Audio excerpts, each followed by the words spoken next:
예, 북한과 미국 두 정상의 역사적인 만남인 만큼 이 싱가포르에 어디서 또 어떤 방식으로 만날지도 관심이죠.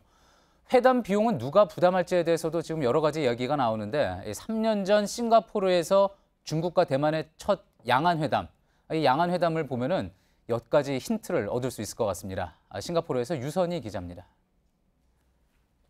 2015년 11월 7일 오후 3시 시진핑 중국 주석과 마잉주 당시 대만 총통은 분단 66년 만에 처음으로 제3국인 싱가포르 이곳 샹그릴라 호텔에서 만났습니다. 두 정상은 회담장에서 81초간 손을 맞잡았는데 넥타이의 색깔은 정반대였습니다. 시 주석은 중국 공산당의 상징인 빨간색, 마 총통은 대만 국민당의 색깔인 파란색을 선택했습니다. 회담장 벽면은 중립을 의미하는 노란색이 칠해졌고 양국 국기도 걸지 않았습니다. 큰 나라와 작은 나라가 아닌 동등하게 마주 앉았음을 강조한 겁니다. 그래서 회담 비용도 절반씩 냈습니다. 미 백악관 측은 지난달 회담 장소를 싱가포르로 정한 이유를 설명하며 중국과 대만 지도자의 첫 번째 회담도 싱가포르에서 열린 바 있다고 말했습니다.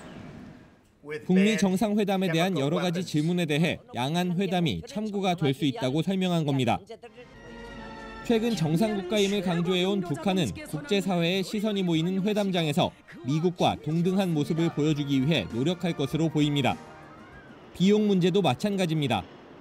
일각에선 북한을 대신해 싱가포르 정부가 회담 비용 일부를 대신 낼 거라는 주장이 나왔습니다. 하지만 현지에선 북한이 회담 비용을 스스로 부담할 거란 의견도 많습니다.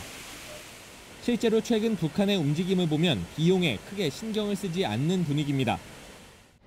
미국 측과 의전과 경호 문제를 논의하기 위해 지난달 말 싱가포르에 온 북한 김창선 서기실장이 머무르고 있는 플러턴 호텔입니다. 고급 객실의 경우에는 하룻밤 숙박비가 수백만 원에 이르지만 김 실장 일행은 비용 일체를 부담하고 있는 것으로 알려졌습니다. 북미 정상의 동선을 두고도 여러 예측이 나오고 있습니다.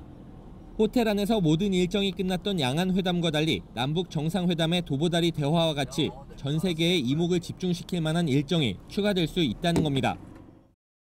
현지에선 김정은 위원장과 트럼프 대통령이 싱가포르의 랜드마크인 저곳 마리나베이 샌즈 호텔을 배경으로 기념 촬영을 할 거란 보도가 나오기도 했습니다. 싱가포르에서 JTBC 유선입니다.